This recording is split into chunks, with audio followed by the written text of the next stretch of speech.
оила аввалин ва муҳимтарин мактаб барои ҳар кӯдак аст. То даме ки кӯдак ба синфи мактабӣ меравад, аксари арзишҳо, одатҳо ва ҷаҳонбинии ибтидоиро аз муҳити хона мегирад. Падару модар ҳамчун муаллимони аввал таъсири амиқ ба шаклгирии шахсияти фарзанд дорад. Дар баъзе давлатҳо ин идея бо ҷумлаи маъруф ифода шудааст: волидон аввалин омӯзгоронанд.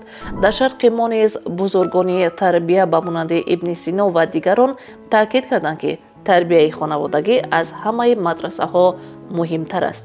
Оила чиро меомӯзонад? Аввалан, маҳз дар оила кӯдак сухан гуфтан, забони модариро ёд мегирад.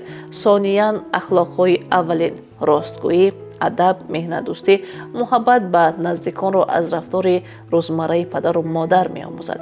Масалан, агар ӯ бинад ки волидайн ростқавланд, ӯ низ ростгӯ мешавад. Агар дар оила ҳама меҳнат мекунанд ва кори ҳар як нафар қадр мешавад, кӯдак низ меҳнатро дӯст медорад. Ҳатто муносибат ба илм ва китобхонӣ низ аз оила сарчашма мегирад. Агар волидон китоб хонанд ва доимо чизе омӯзанд, фарзанд ҳам ба илм ҳавасманд мешавад.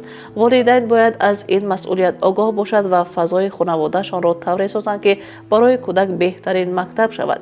Ин маънои онро надорад ки ҳама вақт танбеҳу мавъиза диҳанд.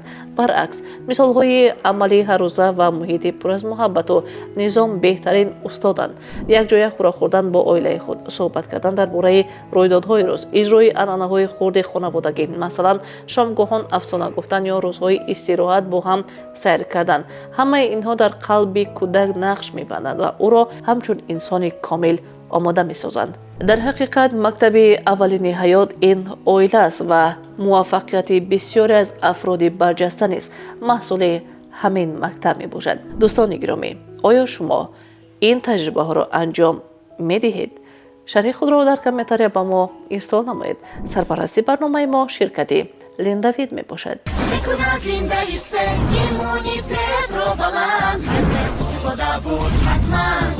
Мешавад бисанд